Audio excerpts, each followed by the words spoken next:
Okay, let's see. Okay.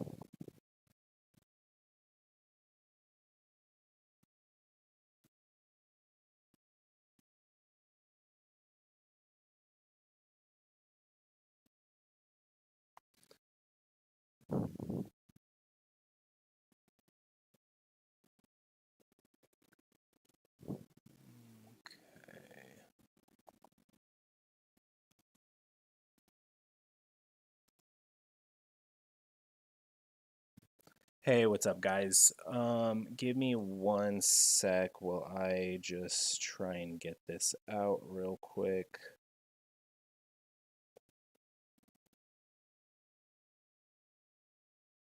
Okay, let's see. Just gonna get the link out and then we will get started. So, hopefully, you guys are doing good this morning. Okay. Had a couple of technical difficulties there for a second. My audio didn't seem like it was getting picked up, so I was able to get that figured out really quickly. Let's see.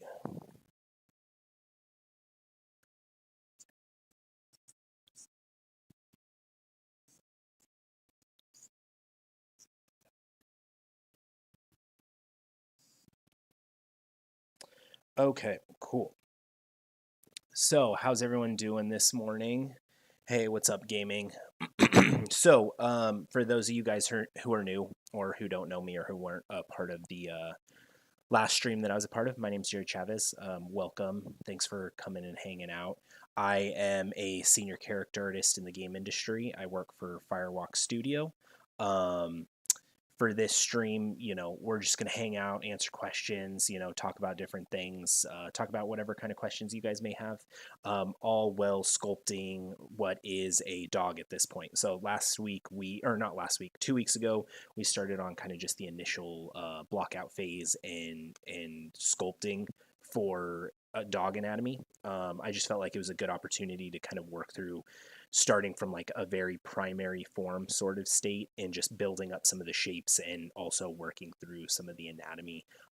Also, just giving me an opportunity to kind of practice my anatomy for something like an animal or a dog. So that's kind of what we're doing on stream. But yeah, so like I said, if you guys have um, any questions, anything you guys want to chat about, feel free to throw it in the chat. I'm more than happy to answer questions about character art, games, sculpting, workflow, whatever you guys want to chat about. I am all for it. Hey, how's it going, MB? Your artwork's amazing. Thank you. I appreciate that. That's very kind of you. Thank you. So where we left off last time is we were still kind of blocking out the forms of like the body and stuff. So we kind of left off in the shoulder and in the chest area. So I'm going to continue just kind of chugging along, starting to get some of these forms in there. Again, this is going to be kind of a slow process. I'm in no rush for any of this.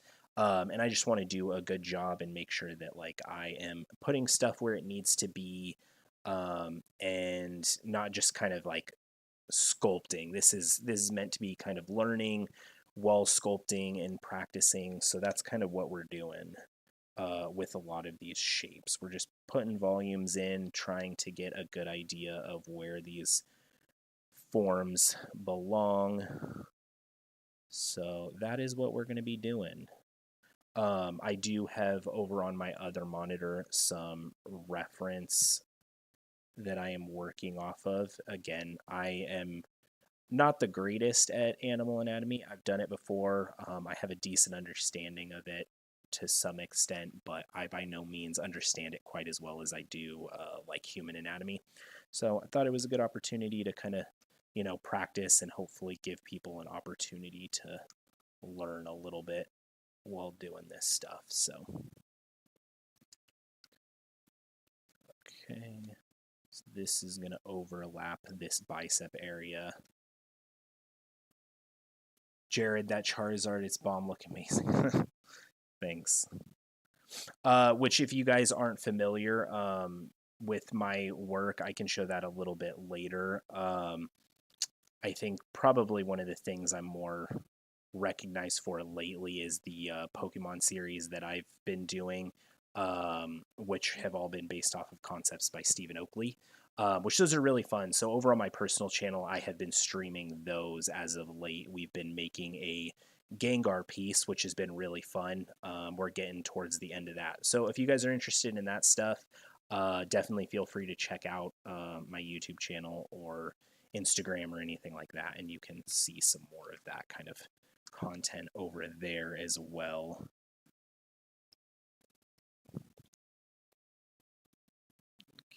So this is part of the tricep head. So one of the really nice things about animal anatomy is it is very similar to human anatomy. So if you look at how an animal's arm is structured, it has most of the same major muscle groups that a human does. So if you have kind of an idea of where that stuff exists on a human, you can kind of get by a little bit. It's obviously like located a little bit differently, but if you have an understanding of human anatomy, you can start to apply a lot of that stuff to kind of animal anatomy as well, which is nice. Actually, we're gonna have this kind of coming into this a little bit more. Hey, how's it going, Bascom?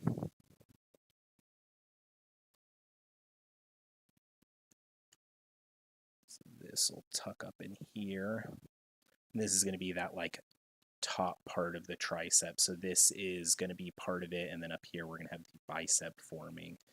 So these are going to be like the three heads of the tricep. Let's duplicate that. How's everyone's morning going? Hopefully you guys are all doing good. I know for me it is an early morning. Where I'm at, it is 7:07, so I've been up for like the last like hour or so, getting ready. Okay.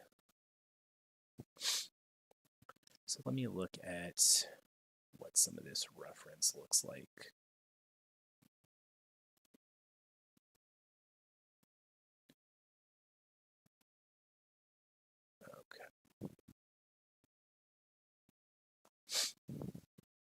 So we'll get this pushed back over here.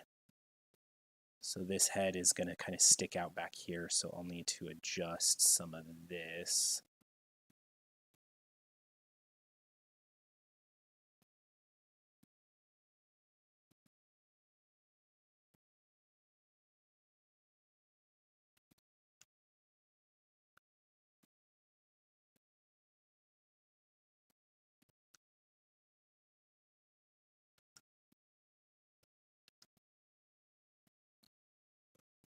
So let's shrink that a touch.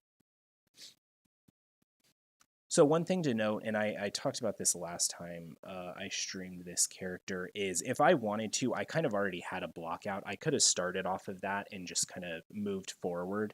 But the longer that you spend on your block out doing things like this, I think the better, because once I like dynamesh all this together, I'm not gonna have to like go through and sculpt a lot of this musculature. A lot of it's gonna be there, and then it's gonna be kind of like already in a good primary, secondary sort of form. And so I'll have to just go through and continue to refine from there. But a lot of like the building blocks are kind of already established, so I'm not gonna have to worry too much about like sculpting a lot of things to get a lot of this volume, which is, I think that's usually where a lot of the time kind of comes from with sculpting. So this is a good workflow to do if you want to get good shapes really fast. Another artist who I think does this incredibly well is Geo Nakbil, which if you guys have never watched his work, I would highly recommend it. His stuff is, he's a huge inspiration for me, so I think watching his primary and secondary form work is some of the best around. Okay. So now we have that, and then right here would be kind of like that cartilage that would, or the tendon that would separate all three of the heads. So we want to make sure to kind of keep a shape for that. It's probably a little bit big right now. So we'll kind of bring that in a touch.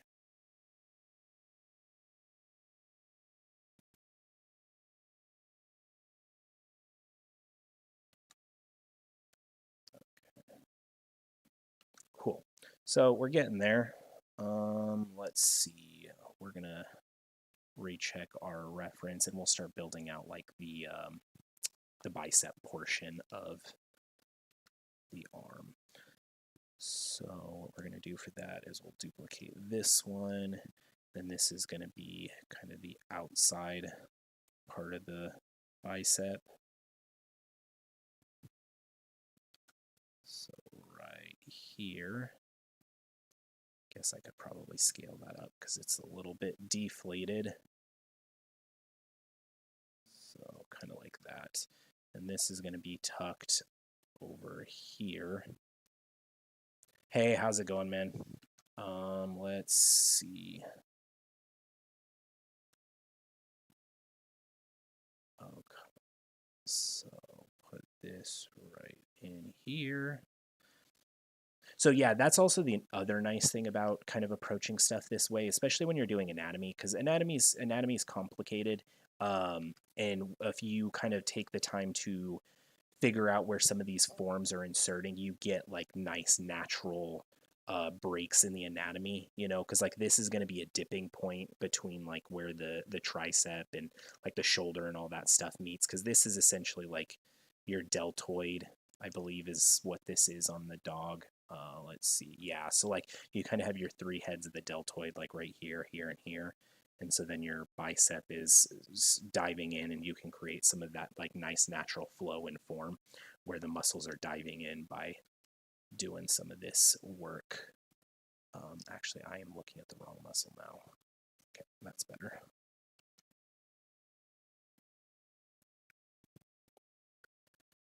Okay, so we'll bring this down just a touch like that. Duplicate, and we're going to move the other head of the bicep over. And then this one is going to dive up into kind of the chest area. This I may need a little bit more reference for because I'm not entirely sure that this image that I'm looking at is kind of showing the right representation of where this muscle is diving into. Okay, it does look like it's... Okay, yeah, it is looking like that's where it's supposed to go. Okay. So then this is going to go over the top of it.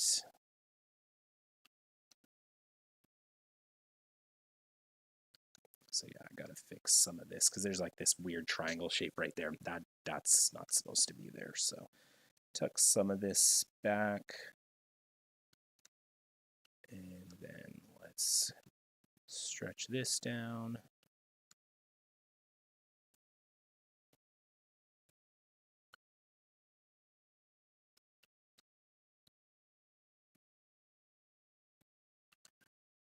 Okay, cool. So now kind of have a bicep. Gotta tuck it back just a little bit.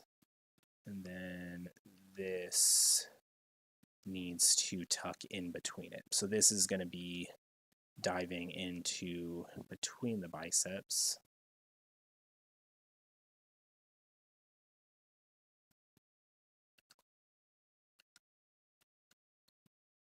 This is sticking out a little bit too much, so we'll do...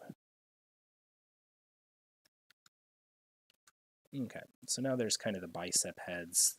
Don't look the greatest, but they will get the job done for right now. We'll work on this insertion point just a little bit.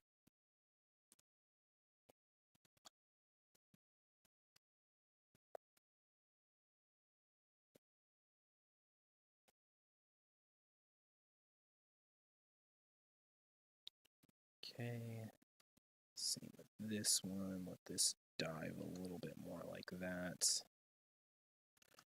Should probably be a little bit more separation between these two forms, so let's do this.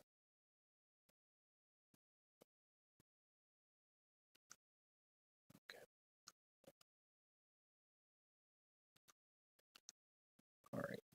So the nice thing now is if we're still continuing to look over here at our silhouette, it looks like a dog. That's probably, what, 99% of the battle, just getting it to actually look like a dog. So I think we're headed on the right track so far. The musculature up here is looking okay. Definitely still need a lot. Let's see. So we need to add some of the muscles back in here. Which this is going to go down like that.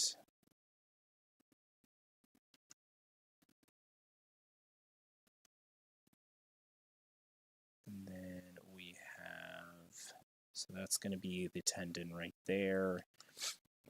And then we're going to have another muscle that is going to go from right here back.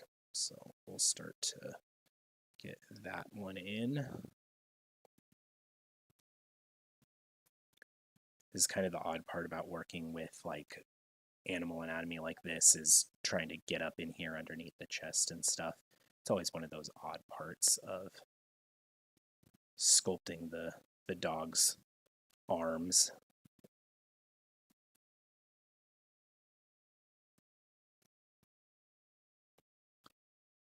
Okay, let's pull some of this up.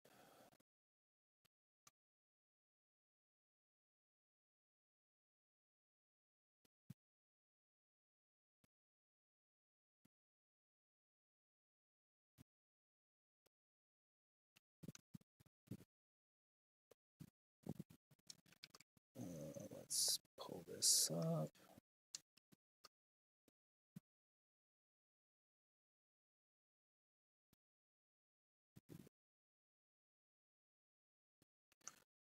Okay, and so now here where these are all going to be attaching is going to be like a bony landmark. So that's going to be what is the elbow. So let's see if I can find a little bit of better image to inform some of this.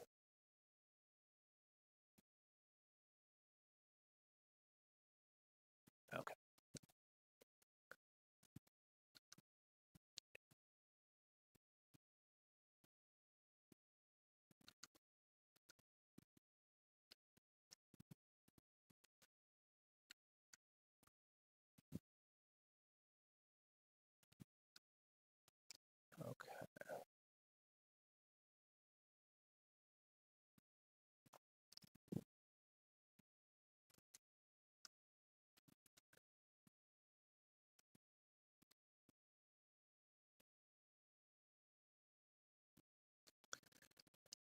All right.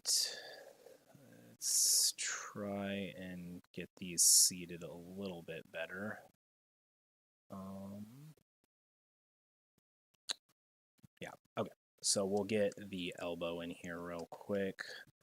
So append a cube. Let's just make sure that I am lining this up properly.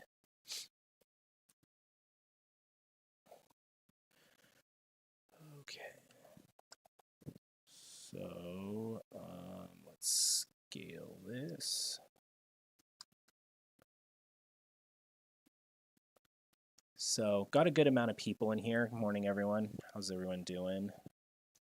Or maybe not morning for some of you guys. It is morning for me.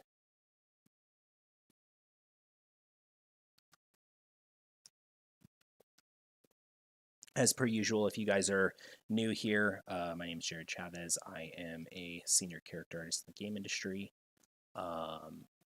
Here we're just working on some animal anatomy just because we want to get better at it. So that is what we are doing here.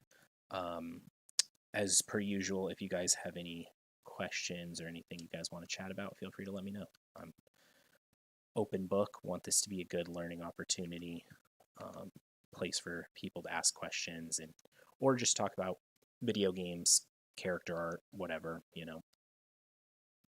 So that doesn't look great, but it will get better over time.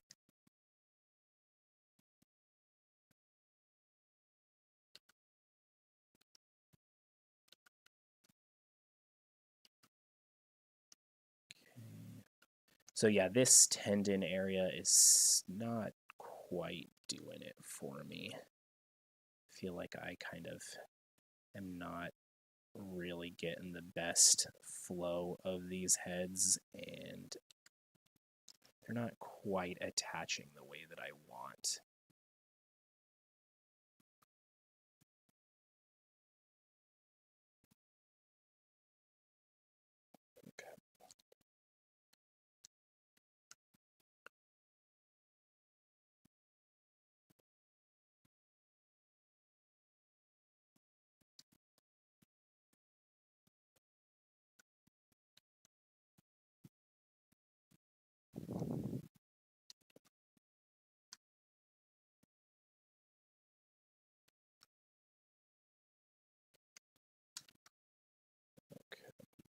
So now let's start tackling some of the forearm area.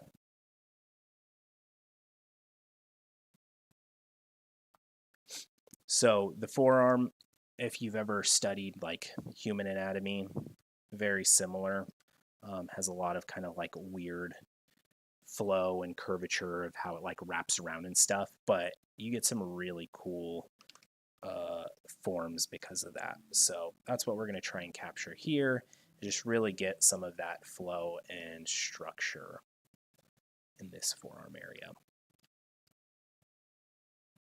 Which actually this head probably needs to be moved over just a touch.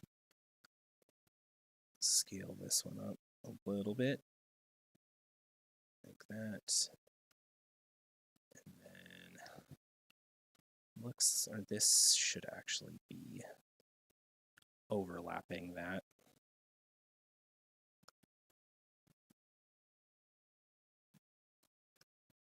And this.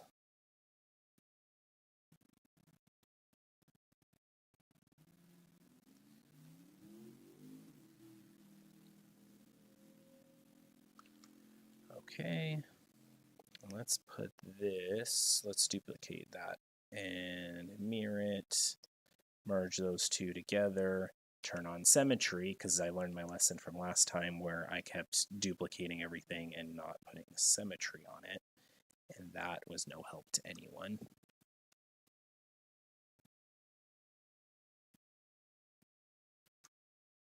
Okay.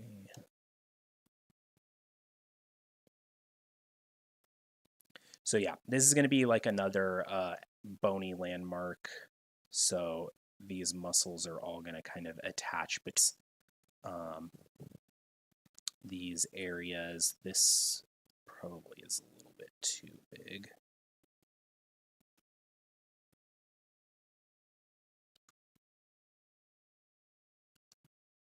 That area is going to need a little bit more work, but we're getting there.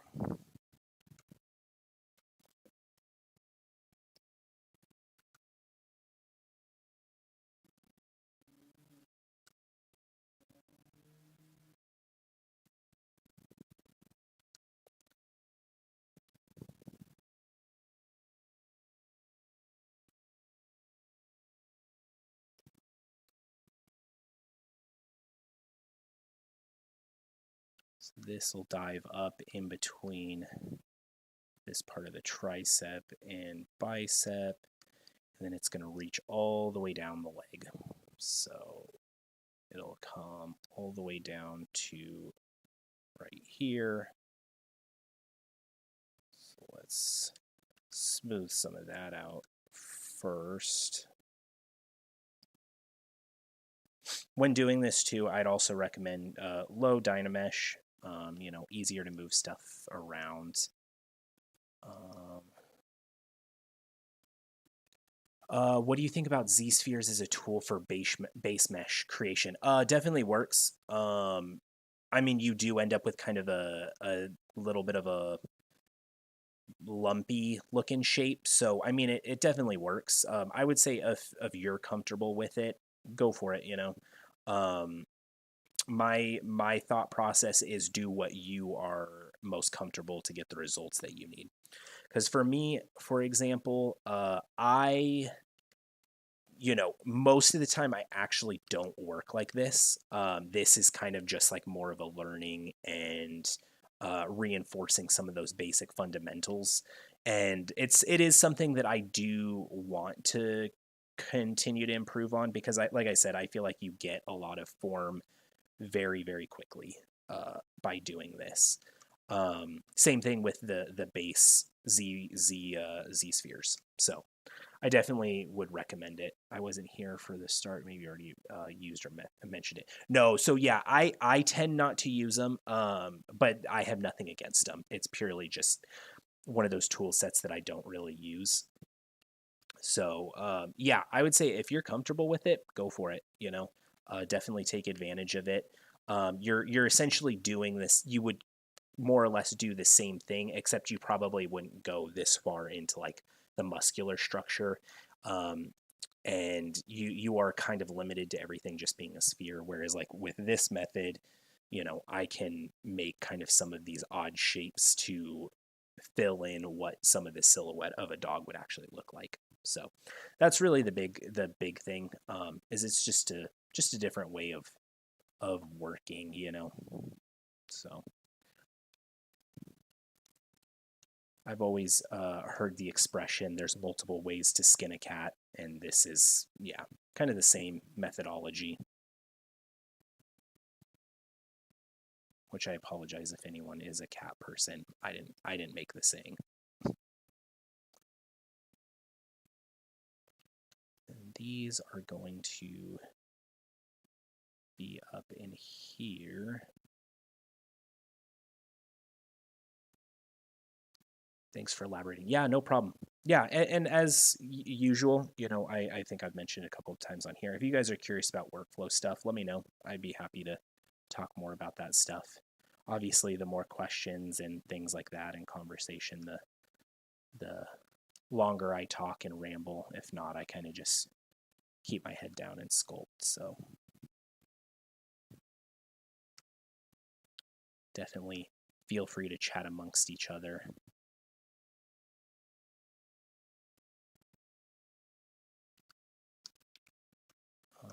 Let's see. I started ZBrush a year ago and always watch your videos. Well, thank you. I appreciate that. Hopefully you learned something. ZBrush is definitely my favorite software. So I hopefully you're able to get over the interface and stuff, because I know that that's usually the part that people have a hard time getting introduced to, especially if you've used a different 3D software. If it's your first 3D software, it's not bad. But yeah, I love ZBrush. Love the way it works. Love everything you can do with it. So I am very much an advocate for the tool. I had a friend in college tell me about it, and that's how I got introduced to it. And I remember when I was in college, I was studying film and media, and it was one of those softwares that I remember the first time I saw. I was really confused by it, because I was being taught Maya, and when I was at that stage of my career, I thought that that's like how everything was made. You know what I mean? So I was like, oh, Maya, you make like Gollum in Maya and all those things. That's definitely not the case. So it took me a little while to realize that this was actually the tool that everyone was using to kind of make their characters and get those like really high quality characters. It wasn't as much Maya. I did see some people make some really impressive stuff with Maya, though. That is for sure. Can make some really great things with it. Okay, sorry guys, give me 1 sec. I'm trying to remember this whole structure that I need to make here, because there's multiple heads to this, and my reference is kind of letting me down right here. So let's tuck this up right here. That. And then we're going to duplicate this.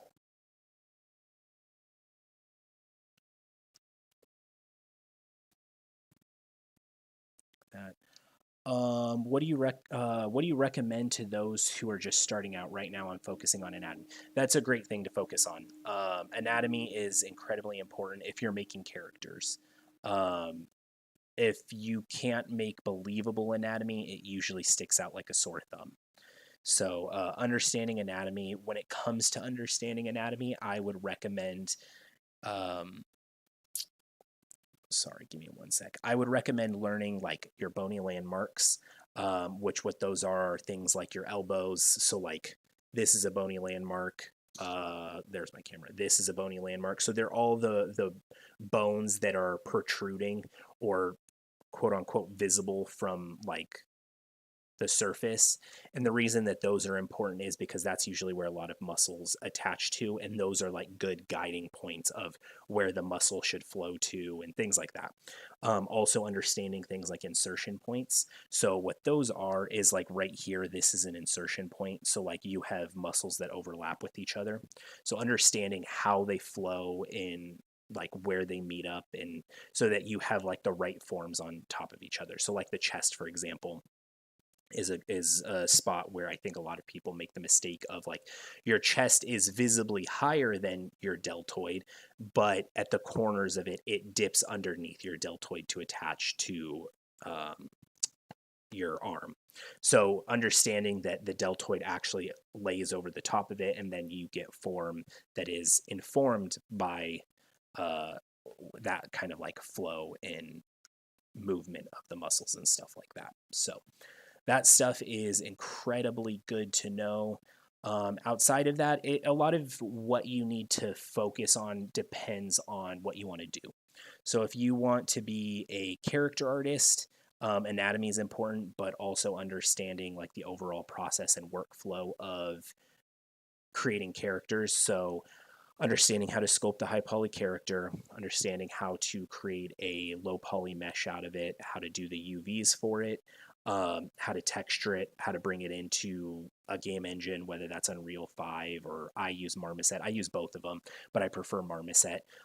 Bringing all of that work in there, lighting it, rendering it, and presenting it as a full character. That's like the overall big scope of things. But definitely understanding anatomy, understanding artistic principles and foundations is a really useful thing to have when creating characters. That's probably just as important in my opinion as anatomy, because a lot of people learn the steps of making a character, but they kind of miss out um,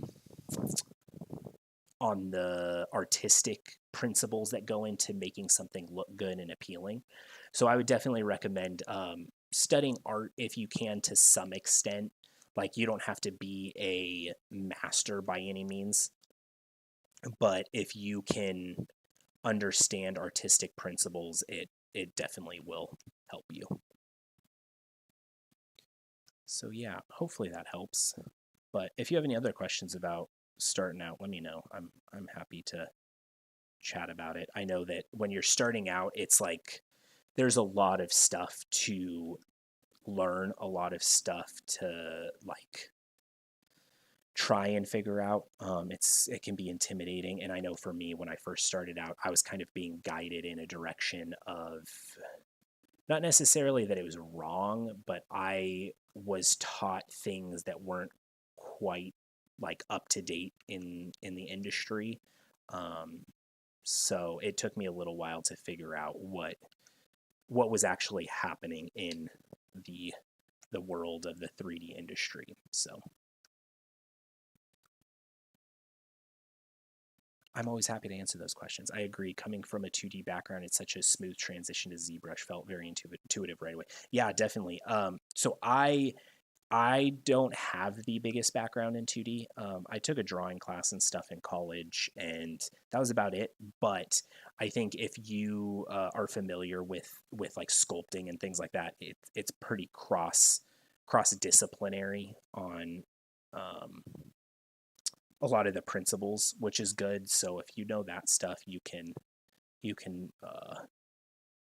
make cool stuff quicker than probably most people. So Whereas like for me, it took me a really long time to make stuff that I thought was cool. But that's because I spent most of my time trying to figure out how to use the software and not as much time learning the art side of it, which I messed up on, you know. So that's kind of why I'm a big proponent of learning art and getting better at art. Actually, so this is another spot. So I was talking about kind of like bony landmarks. So there is a bony landmark that comes right here. It's going to be part of the front of the arm. And I don't know if I'd have to look at the skeleton for it. I don't know if it's which bone it actually is. It's the bigger bone in the forearm, not the yeah, no, I don't know. There's one of the bones in there in the forearm. I think it's the bigger bone. Yeah, bigger bone in the forearm, I think is what it is. If I'm wrong on that, sorry. But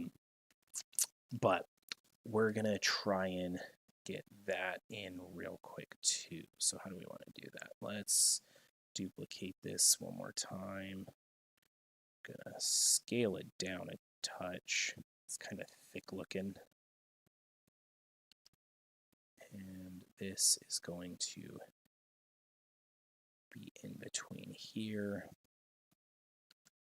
kind of like that. I'll definitely have to make some adjustments to it. But this is going to be one of those bony landmarks that's going to come out right here. Let's do inflate, just to thicken that up a little bit. And then this is definitely going to be smaller than this. Oops. Hello, Jared, you're awesome. Thank you, ID.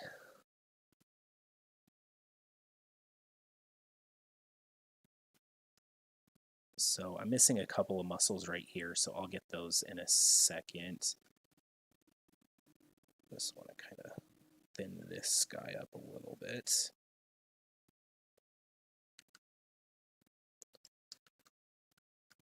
Okay.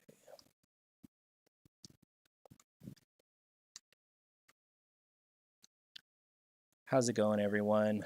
All the new people coming in. Thanks for stopping by.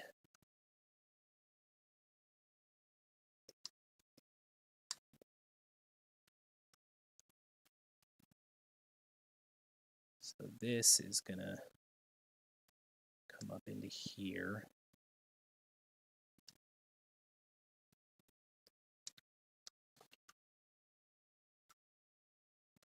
This will tuck back just a little bit.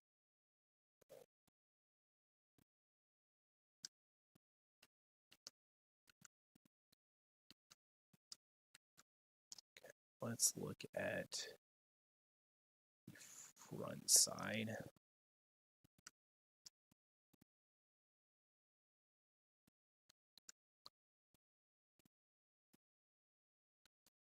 Let's move this back just a touch. Tuck this in. It's giving him thick and chunky forearms. Hey, how's it going, Amir?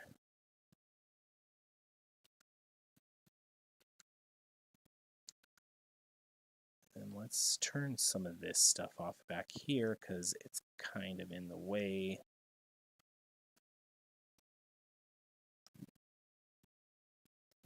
He doesn't have any legs anymore, but that's fine. We're just focusing on up here.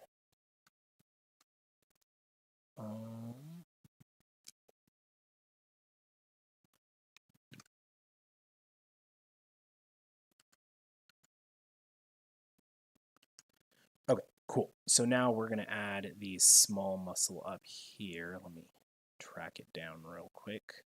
So this probably needs to be a little bit wider, like that. Then let's see which, actually we'll use this one because this is about the size that I need.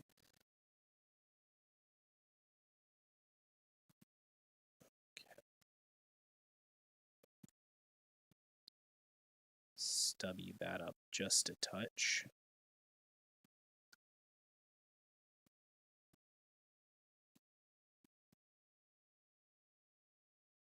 Okay, kind of like that. And then let's get it over here to attach to this bony landmark.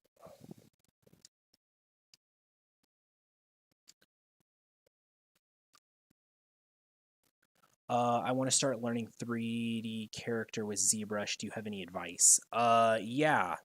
Learn anatomy. That's a good one. Understand the pipeline and the process for creating characters. So understand doing topology, high poly, low poly, UVs. Those are all everyday parts of the job. Those are like the more technical skills. Understanding art and art principles. That's a big one. So like understanding line and form and silhouette and how those can play an impact into creating characters is incredibly important. I don't know. Honestly, there's a lot of things to kind of learn to become a character artist. I think that, but really just trying to get good at sculpting, and what that comes with is understanding art and what makes a character more appealing, understanding anatomy so that the anatomy feels believable is incredibly important. What else is there? Texturing, got to know how to texture. We texture our characters. So yeah, there's a lot of things. Hopefully those are some good places to start. I would definitely start learning anatomy, start doing exercises like this to understand form, the muscle structure. So, start with like a skeleton, maybe even sculpting a skeleton. And while you're sculpting the skeleton, really focus on things like proportions and making sure that it doesn't feel like a condensed skeleton. Things don't feel too long, and you understand like where your wrists lay in relation to like your hips when you're in a down pose, things like that. So starting to understand like how many skulls fit into the length of a skeleton, things like that. Those are all really important things to know for proportion, obviously. And then once you get an understanding of the skeleton, then you can start to build on top of it. So building the musculature so that you understand bony landmarks, you understand the form of the muscles and things like that. So understanding the anatomy of a person is really important. And then from there, starting to build on top of that with building characters is probably a good route to go. But if you're looking for like classes and things like that, I would recommend definitely taking a class if you're just starting out, because there is a lot of information and they'll start with like a lot of the basic stuff. So getting you introduced to ZBrush and then just like taking you through the process of creating a character from start to finish, or some kind of introduction to 3D is a good route to go. So let's see. Hello, happy to see you in another stream. Thanks, I appreciate that, RV. Hi, Jared. Nice seeing you here in the Pixelogic as well. Thank you. I appreciate that. Let's see. I actually need to pull this over this a little bit. This needs to dive a little bit more. Cool. So this dog is definitely feeling kind of stocky. Which isn't necessarily what I want in these forearms. So we'll slim this down just a touch.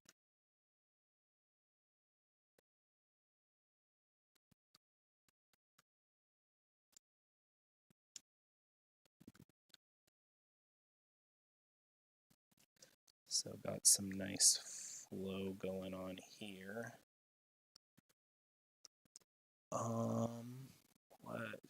Can you give some tips on portfolios to get in a character artist job? Yeah, sure. So if you're trying to get a position as a character artist, what your portfolio should have is you should have examples of characters.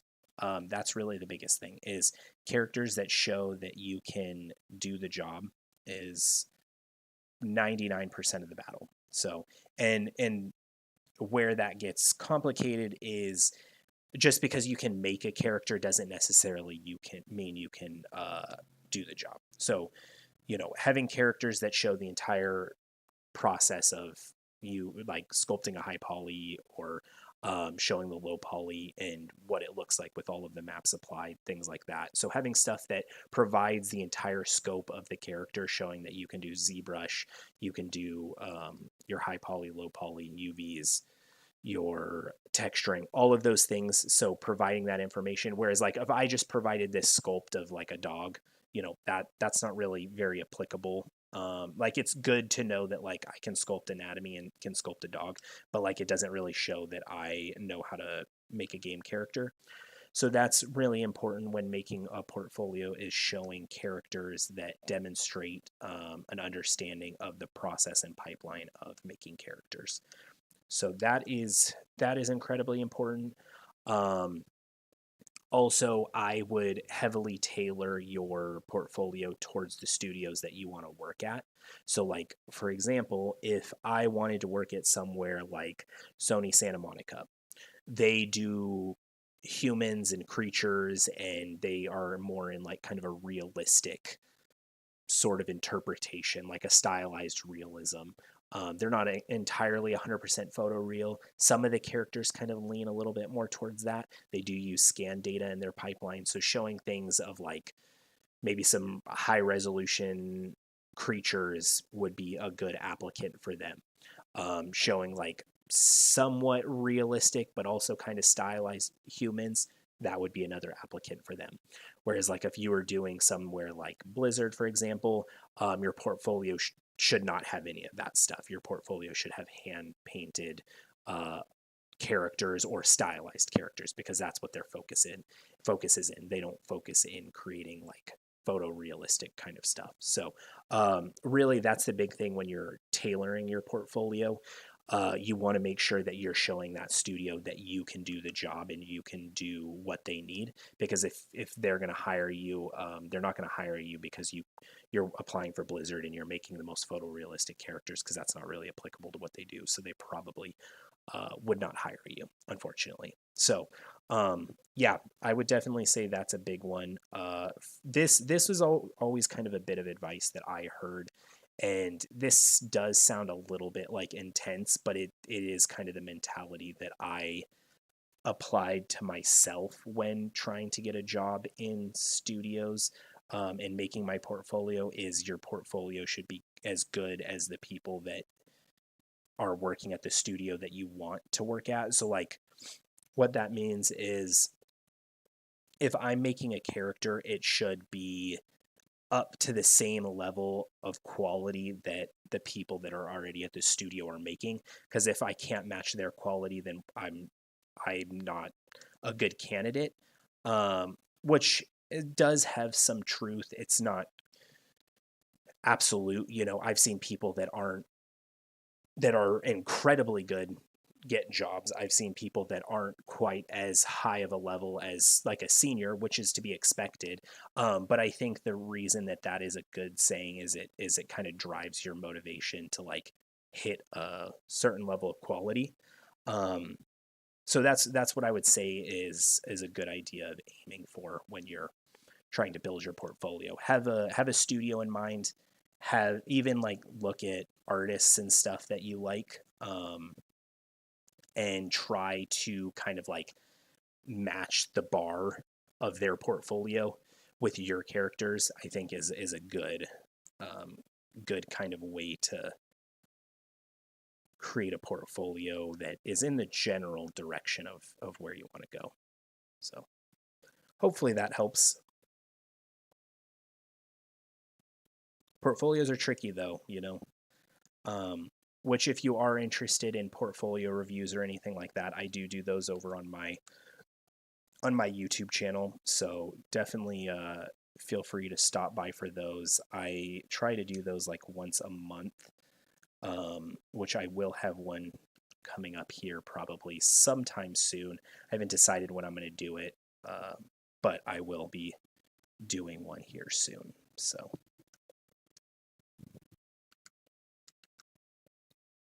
let's see, does this peek through from the front? Not quite. So this joint, these two joints are a little beefy, especially this one. This one's like real beefy, so I'm going to slim this down just a touch. Because this, like, there's like no separation in, yeah, like look at that.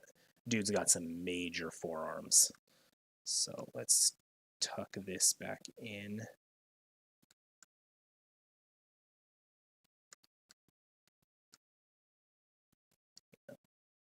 Definitely too thick. And this is also just kind of going along with that sort of silhouette stuff I was talking about earlier. Like if I had just ignored this, someone would have seen this and been like, man, that dog has some like really dense forearms, and that is not right. You know, like this dog looks like it's been doing push-ups, and that is not what we want. Let's see, move this just a touch.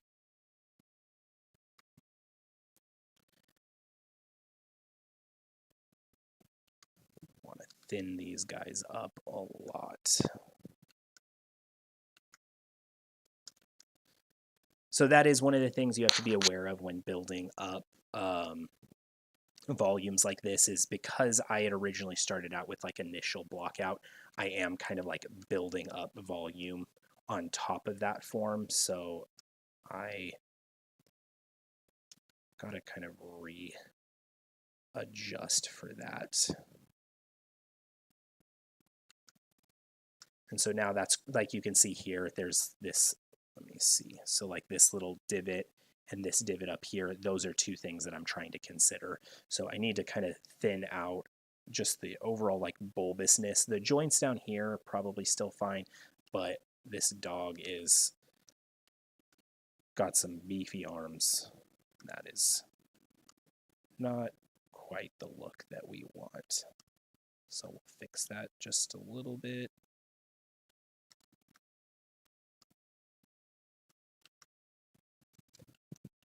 I'm glad I caught this now, because sometimes when you're sculpting, these are things that you don't necessarily catch right away. Mostly because I've been like right here, so how would I possibly catch that? So that's part of the reason why you should always kind of like zoom out like this and view your model from a distance, because then some of that stuff kind of makes itself a little bit more known a little bit earlier. So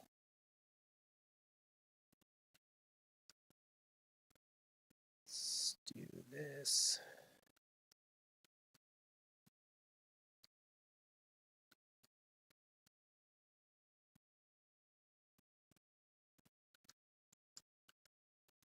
I feel like that looks better from this side. This side, still pretty beefy.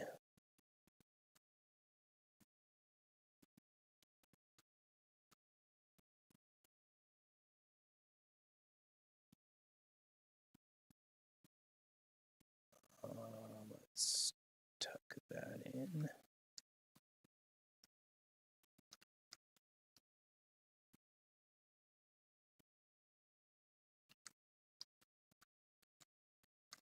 Okay, let's come and look at this area again.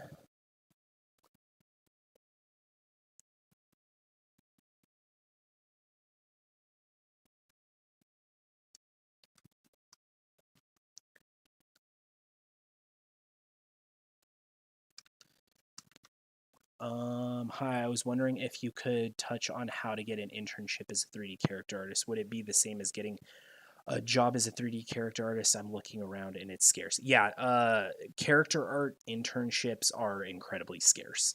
I never had a character art internship in a studio.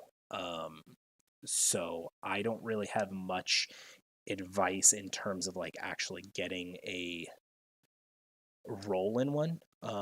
That was not something that I ever was very successful at, unfortunately. So yeah, I mean, but it definitely would be the same sort of thing. You're just kind of not expected to be at the same sort of level as someone that is a full character artist. You probably should be pretty close.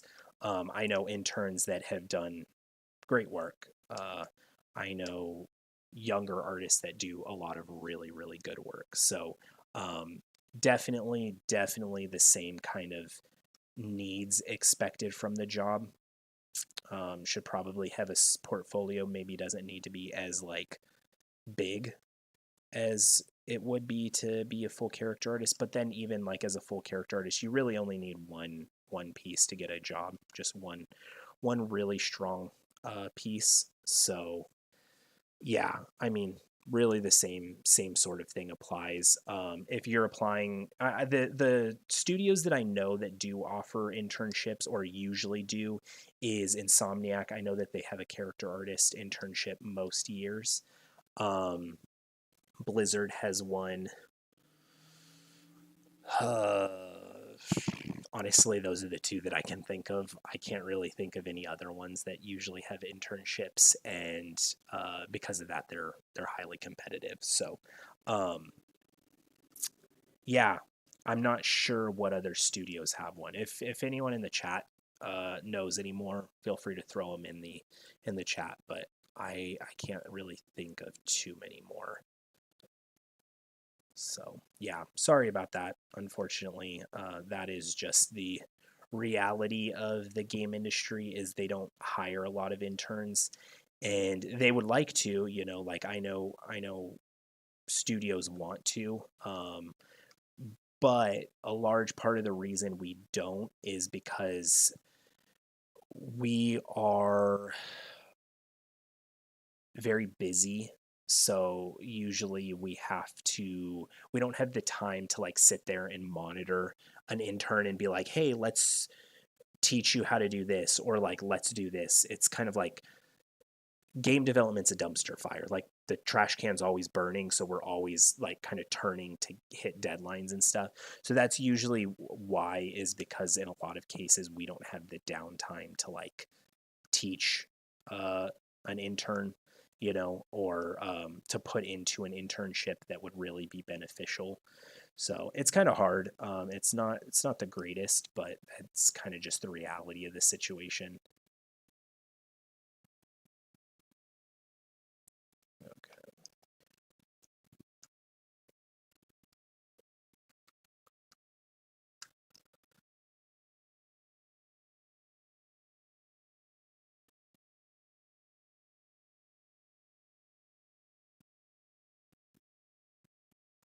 Okay.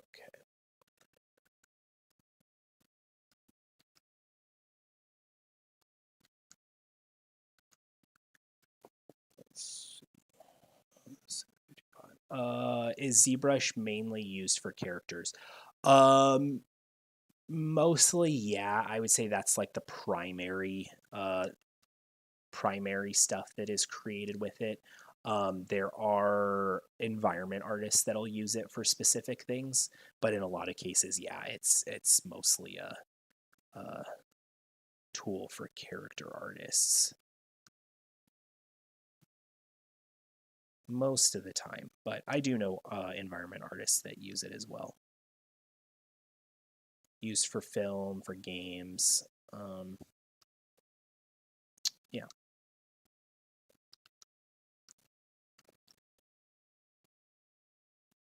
Okay, let's tuck this in just a little bit. Okay, so doesn't it feel quite as beefy on these forearms, but still probably want to thin them up just a touch. And that's going to be from like some of the volume up here. I have kind of the nice little offset of the plane changes, which is good. I'll tuck this in just a little bit more.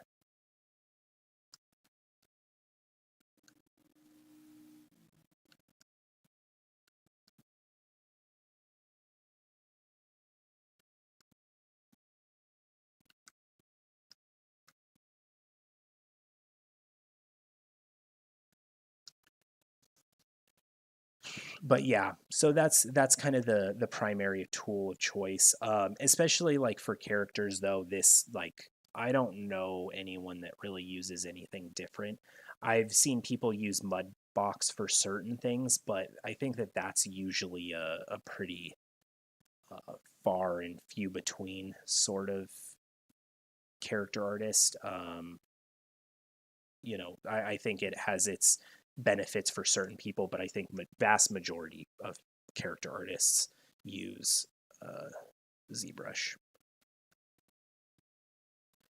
Do you do re-topology as well? And if so, do you use ZBrush or other software? Yes, I do re-topology.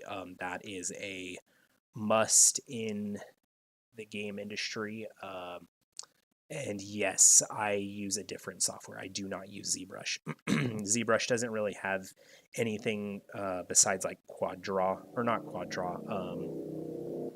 It has a couple of techniques for doing re-topology, but I need a little bit more control for my workflow, so I use Maya. So that's what I use for re-topology.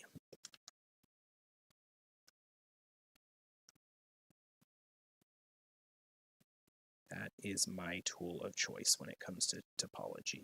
And that's mostly just because, like, I know that there's other good softwares out there. I don't use them just because I've used Maya for over 10 years now.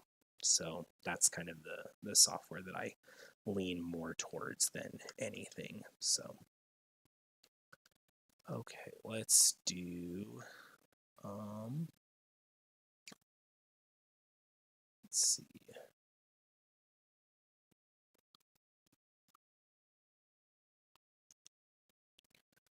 Let's get in the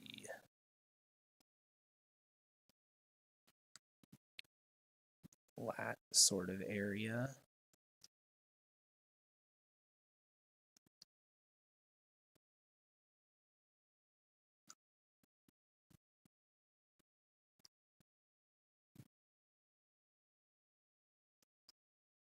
So this is gonna go like that.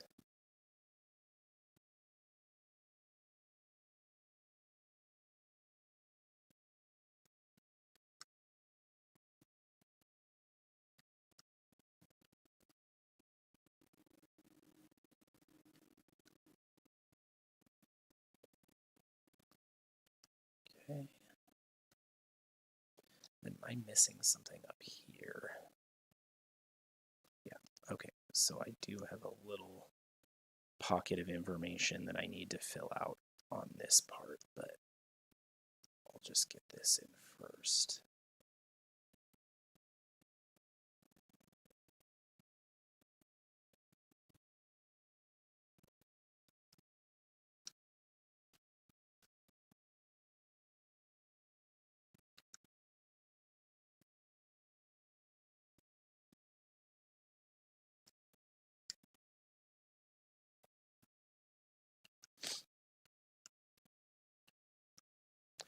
What poly count would you consider as low poly, medium poly, high poly for a main character in indie versus AAA? Sorry for a lot of questions.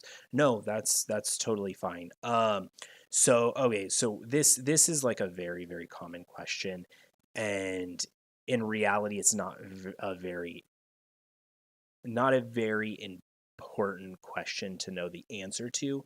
And the reason I say that is because in a lot of cases, your poly count is dictated by the game. So it varies a lot. So I don't really have like a definitive answer as to what would constitute, a good poly count for an indie game. An indie game could have maybe like 2D sprites. You don't know really until you're making the game. So it very much varies project to project. So like most AAA games, you're probably looking at over 100,000 for a character, a main character, at least. Other characters can depend on how many of them there are on screen at once. Like, what kind of game is it? Is it a first-person shooter? Is it like a zombie shooter? Is there going to be 30 characters on screen at once? So there's a lot of variables that come into play. So that the poly count is usually derived, once you are actually in production for a game. So the simple answer I would say is, if you want like a definitive count or something to kind of like base your work off of, I would say enough polygons to make it look good, um, enough so that the silhouette holds up, and those are usually the two good keys to kind of follow by. So like I've made characters before with like 20,000 tries. They looked good, they held up. I didn't need any more than that. I've had other characters that I've had upwards of 120, 150 to, kind of meet the needs that I needed to for the character. So it very much depends and varies. For personal work, I would say you're fine doing 100, 150. If the character's like ultra complex, maybe even 200. It's not unheard of, but it is something to know that when you are making an actual character in a production, like that's not like the definitive be all number. You know what I mean? That number will definitely vary depending on a lot of different factors, and usually those factors are like what the game actually is, and what you're doing in the game. So yeah, hopefully that helps. And medium poly, I don't know, or like medium poly, I would usually say are like NPCs. Those can vary. Usually they aren't held up to the same kind of scrutiny as main characters. So yeah, I don't know. It kind of just varies. I know that probably wasn't like the answer that most people want to hear, but it is something that like is constantly asked, like, oh, what poly count should I hit? And it really depends. For personal work, I would just say enough polys to look good. And if it's like an obnoxious amount of polygons, like 500,000, reel that back. Anywhere from 100 to 200 is not unheard of. I wouldn't look at a portfolio piece and go, oh, that's too many. But I would look at a portfolio piece if there was 200,000 and it was just like an anatomy piece. I'd go, oh, that's too many. So you kind of have to take into consideration, like, am I using more than I need? If you're in Maya, for example, that's because that's the software that I use, and you click on wireframe and you're looking at the character in the viewport from like full body and you see nothing but blue, that's usually another indicator that you're using too many, because you probably don't need like, it shouldn't be like an absolute blue silhouette. It shouldn't look like that, because there you can see no delineation between any of the polygons and stuff. So that's definitely too many. So hopefully that kind of helps. Hopefully.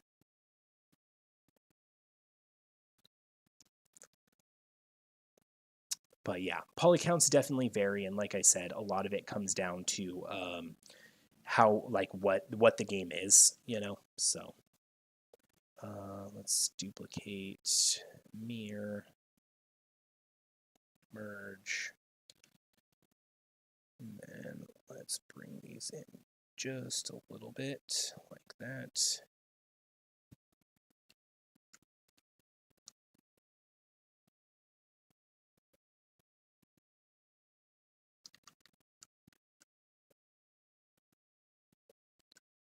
Turn the wireframe off because that is just distracting.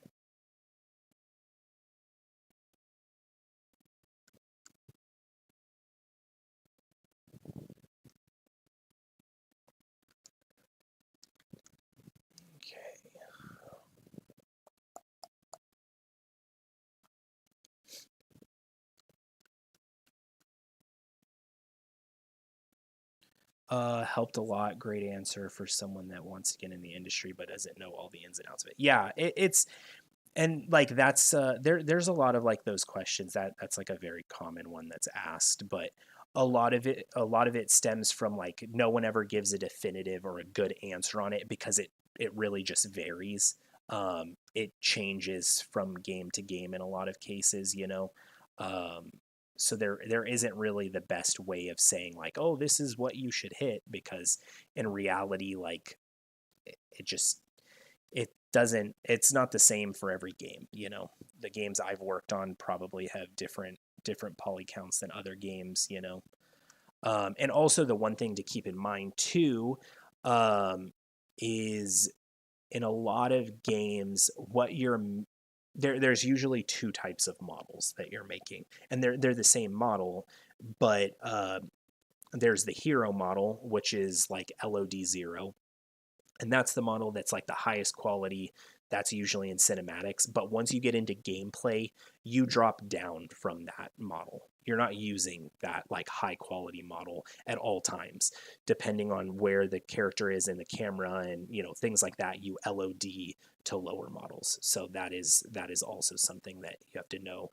You may make a character that's like 150,000 tries, but once it's in game, depending on how it's viewed, like if you're a main character and you're running over and the character's like 20 feet away from you, that character may drop down to like 50,000, 60,000, So that's just part of how games work too. Is ZBrush compatible with the game industry? I mean, I use ZBrush for only personal models nowadays, but do those models can be used in a game? Yeah. I mean, there's other aspects of the game that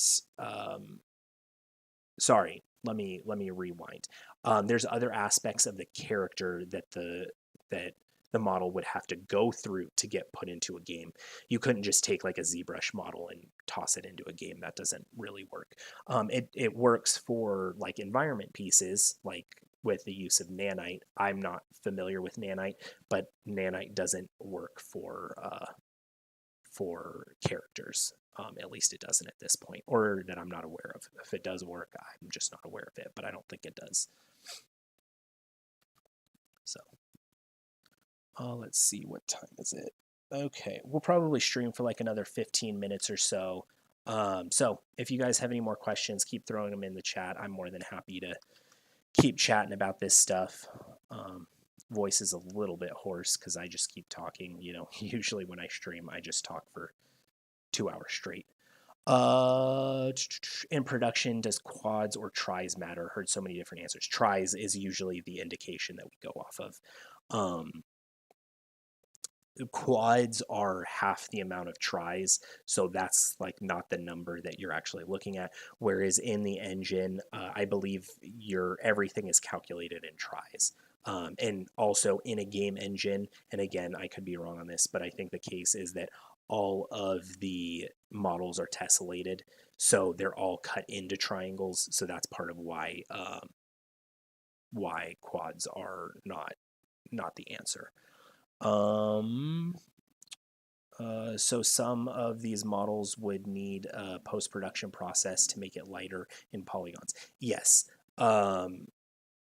Yeah, you would have to create a low poly mesh to put this in a game engine. So like, to explain the pipeline for people that don't understand or aren't familiar with it, the pipeline for creating a character is you sculpt your high poly model, so what we're doing right now, and then you would take that model and you would bring it into like another 3D package to create a low poly mesh. So like by the end of this model could be 50 million polygons. I would take it into Maya is what I use. So I would take it into Maya, create a low poly mesh that's maybe like 20,000, 30,000, somewhere around that. So pretty drastic from 50 million to 20,000.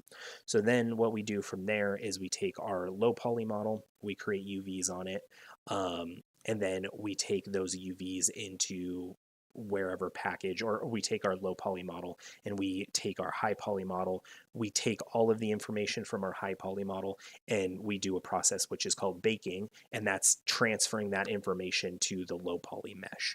So you're able to fake that detail. So like all the sculpted detail that was put in there, you're faking it to the viewer, and that is the model that you would put in engine. Because games are limited on resources, so you are only allotted a finite amount of memory, and so because of that, we have to use different tricks to kind of fake that detail, and the baking to a low poly is that part of that process of faking that detail. So yeah, that's the kind of pipeline of making it lower and then getting it in game. So those are the kind of steps that you have to know how to do in making a character. Which, if you guys are curious about any of that stuff, for anyone who isn't familiar, I do have a YouTube channel. If you just search Jared Chavez, it should come up. I do all that stuff there. I'll show that here in a couple of minutes once we sign off and stuff. But that's kind of the process for making a character. And over on my channel, I usually show a lot of that stuff. I have a couple of videos for doing UVs, one for baking, some for like full process characters. They're all kind of short and condensed, but you can hopefully pull some information out of it. Yeah, makes sense. I've seen a Last of Us 2 character model, and they were kind of 120k polys, and I was okay. What do I do with 13k poly character? Yeah, so again, it just depends on the game. Depends on the game. Depends on the scenario. As to the amount of tries for a character. Depends how it's going to be viewed. So I would say for personal work, if you're making a character trying to get into a studio, use the number of polygons to get the job done. Hello, Jared. Is it okay to apply the textures on high poly model in Substance, or apply the texture to the UV wrapped model re-topology model? You apply it to the UV unwrapped model and the re-topology model. You wouldn't apply the textures to the high poly model. Once I sculpt the high poly model, the only thing I use it for is to bake down the information. I never touch it again. So no, you wouldn't apply any like textures or anything like that to the model. So I think we're probably at a good stopping point with like where this is right now. So I'll just save it, and we can just kind of continue to chat about things. And then I'll just bring up the YouTube channel, and you guys can check that out if you are interested. ZBrush. So let's see what kind of progress we made. I can tell you for a fact right now, though, this dog did change directions prior to this stream, because the angle that I started sculpting at was vertical like that. So there was where we were at, and now this is where we're at. So making progress. Definitely has some musculature in there. Definitely needs a lot of refinement, but it's getting there. We'll continue to make progress on it as the streams go on. But before we kind of button things up, let's see, where is my stuff? I can share that with you guys real quick. So here's my YouTube channel. Like I said, if you guys are curious or interested, head over there and check it out. I do kind of a range of things on that channel, ranging from sculpting and ZBrush. I do stream on that channel more frequently. I've currently been working on this Gengar piece, which we're finishing up, pretty much done with that one. I also have some full process videos, so some more of the demonic Pokemon series that I've worked on. Check those out as well. Some texture workflows, some different type of workflows, but a lot of different streams. I was pretty busy over the past couple of months, so I haven't been able to stream quite as much on there, but things have kind of cooled off, so I'm getting back into that. So definitely make sure to check that out if you guys are interested. I try to put like useful resources and things on there that are hopefully helpful. If the high poly model has or UVs, I think you can do the texture on the high poly. Yeah, I mean you can. Yes, you very much could, but if you're making a character for a game, you wouldn't do that. Even if you were doing something for a film, you usually have like a mid poly, low poly to work off of, and you're just using things called displacement maps to get the detail and things like that. So no one's usually ever working off of the high poly unless you're just like trying to make like a quick 2D image where you're not really concerned about process and workflow. Totally fine. But if you're trying to like put that in your portfolio, I would say it's probably not going to be the best results in getting a job, because you aren't showing the full kind of scale and process of the pipeline. Do you show your workflows about painting process itself? Yes. So there's a couple of videos that I have on here. So like hand painted textures for skin, how I do it by hand. I'm working on a video for this character right now. this eye, this like orc character, where all of those videos are actually live on here as well. There's also this neomorph piece that I did. I textured all that on stream, textured the orc character on stream, so you can see like there's like 20 hours worth of content on here to watch of me doing that. So definitely check those out if you're interested. Same thing with the neomorph one. I did vast majority of that on stream. I didn't do any of the sculpting for either one of these pieces, but I did do majority of the Gengar piece on stream. So, and then for the other things, I can share my Instagram too, which like I said, I do when I'm going to stream on my own channels and things like that. I announce that stuff over there. So you guys can follow there as well, and I post any type of updates when I'm going to be streaming and so on and so forth. And I post my work and stuff up over there, so you can check all this out. And then lastly, if you are interested in my ArtStation, you can see that as well. And so here's my portfolio with a bunch of my work and stuff. So feel free to check any of those out. Let's see, any last questions before we go? To get into the industry, is it better to niche or be a generalist? I'm referring to my portfolio. Maybe unclear question. No, not an unclear question.